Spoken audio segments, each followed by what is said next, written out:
still fighting in Iraq and Afghanistan. So please support our brothers and sisters over there. But also make this day a very special day, because this also is a marker for making March 30th a day to recognize all Vietnam vets. And may God bless them all. Amen. Amen. Amen. Now I'd like to ask Vietnam veteran Rick Lovekin, he's a U.S. Army Vietnam veteran from Chapter 83 of the Vietnam Veterans of America, to lead us in the Pledge of Allegiance. Present arms. I pledge allegiance to the flag of the United States of America and to the republic for which it stands, one nation, under God, indivisible, with liberty and justice for all. Order, arms.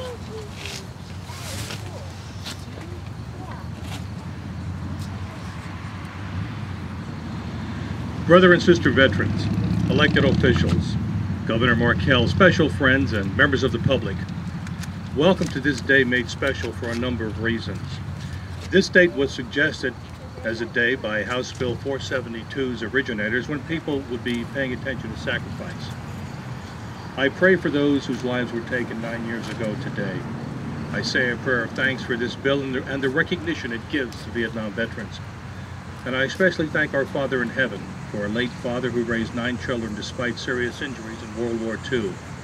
One of his most stressful duties, however, was signing enlistment papers so his 17-year-old son could join the military in 1965. I remember my mother saying, "Eddie, if anything happens to this boy, you're responsible." He would have been 93 today. Thanks, Dad. Again, thank you for being here. We honor veterans of all wars, especially those of World War II, the Korean War, both Gulf Wars, as well as those who served during the Cold War. You know, military service tends to run in families. World War II vets were our fathers. Having gone through a devastating financial depression, they'd literally saved the world from tyrants bent on global domination. 16 million men were mobilized to fight. 419,000 paid the ultimate price. 5 years later, another generation was called to duty in the Korean War. 54,000 laid down their lives. Then came Vietnam, the 10,000-day war, as it's been called, where 58,000 came home covered by that glorious banner. In retrospect, the difference between the three conflicts was that the GIs returning from World War II were treated to parades and celebrations. They were hailed as the heroes that they were. Korea was known as the Forgotten War, where the sacrifices made in what the UN called a police action were ignored by most. Vietnam was different in that veterans were often blamed for the war by a frustrated public. Returning combat veterans were told to remove their uniforms lest they be confronted by hostile demonstrators. Even the government who sent us to war denied responsibility for those poisoned by the defoliants and other chemicals. PTSD, or post-traumatic stress disorder, was essentially ignored and often went untreated. It's the reason why the Vietnam Veterans of America was founded with its national slogan, "Never again will one generation of veterans abandon another." We take that very seriously. It's one reason why we no longer refer to this as the Vietnam Memorial, but rather the Veterans Memorial Park. And we encourage other veteran organizations to be our guests and erect memorials here. In designating March 30th as Vietnam Veterans Day, the anniversary of the day when the last combat troops officially left Vietnam in 1973, this legislation acknowledges the sacrifice made by the men and women who served in that conflict. But in a larger sense, it signifies the importance of recognizing the service and sacrifices made by American veterans of all wars. Coincidentally, the front page of today's Delaware State News tells of work being done to address psychological war injuries. I say to our legislators, pay attention to the needs of our present-day patriots, the men and women who guarantee our freedoms, and the families who love and support them. Do not let them be abandoned. Do not let them become us in 30 years, or them become us in 30 years. With that, I introduce the president of Delaware's Vietnam Veterans of America, Paul Davis. Paul is well known for his service over a lifetime. He served as a police officer for 34 years, as a volunteer fireman for 51 years, As a former levy court commissioner, a current member of the Kent County Planning Commission, and a local businessman who has been a key backer of this memorial. And if I may add, a John Wayne type character who doesn't take no for an answer. Amen. Can you hear me in the back?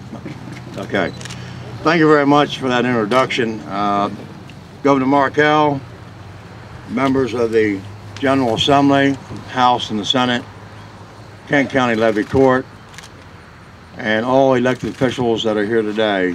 On behalf of the Delaware State Council of Vietnam Vets of America, I sincerely welcome each and every one of you today.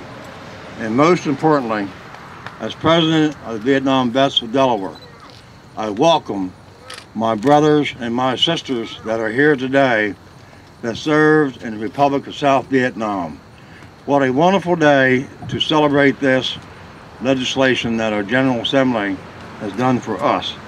Even though it may be 37 years later, after the completion of the war, you did not forget us. We thought at one point in time that you had. But 37 years later, the Delaware General Assembly recognized it was time to do a piece of legislation that would be consistent also with Senate Resolution 89 of the United States Congress that also designated March 30th as Vietnam Veterans Day in the United States of America. This came about, and I need to mention this, by a local lady who recently put together a Welcome Home Vietnam Vets Parade in the city of Harrington, Delaware. This is the first person to my knowledge that took the initiative is to put a parade together and to welcome veterans. We had veterans attend from Virginia, the entire state of Delaware. At this time, I don't know where she's at, but she is a lady. I want you to come up here, Karen. Come up here.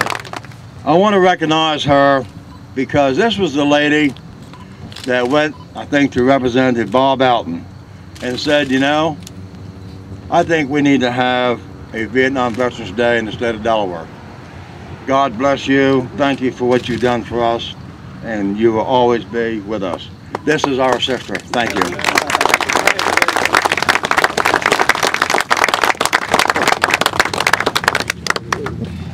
It should be noted that Delaware also paid the price losing soldiers. We lost 168 Delawareans in the Vietnam War.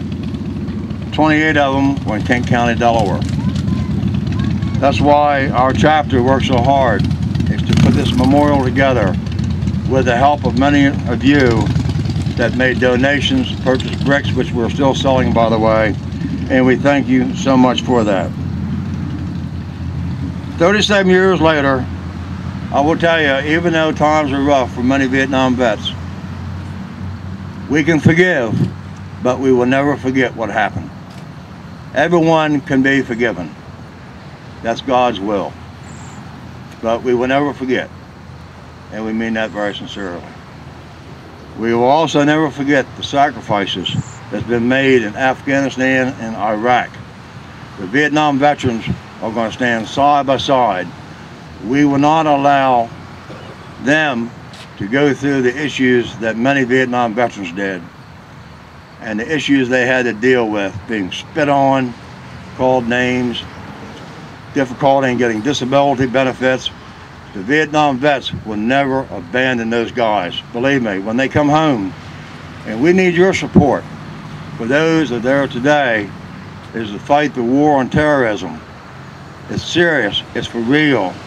We have our young people coming home today with no legs, no arms, post-traumatic stress. 5 years out, it's going to hit them hard. The Vietnam vets will never forget them. We will be there. And I ask you, if you have family members that's returning from Iraq or Afghanistan, keep a close eye on them. Please call us if we can help in any way. It's serious. It's very, very serious. Thank you once again for allowing me to speak. Thank you for your attendance today. And at this time, it is my pleasure to introduce the chairman of the House Committee of the Delaware House, Representative Earl Jakes. Representative Jakes. Thank you, Paul. I'd like to welcome everybody for joining us today on this great occasion. Today is Patriots Day, and I find no greater way to celebrate it than to be with you, the true patriots of this country, our American veterans. As a child, we have learned from our parents that we need to learn from our mistakes and never make the same mistake again. I'm not sure we have really learned all the lessons from the war in Vietnam has taught us our country. But we do understand that our military personnel are only doing what is asked of them and should not have to shoulder the blame themselves for decisions of our leaders. You have shouldered the blame much too long. I am proud to join Representative Outen and all my other elected officials that are here today in bringing this legislation forward so that in some small way we can amend for your past treatment and to help educate our youth regarding the sacrifices you have made in service to our country. But let us not forget the 58,000 who gave the ultimate sacrifice and the 2.7 million who served in the war zone during this era. God bless you. God bless the United States of America.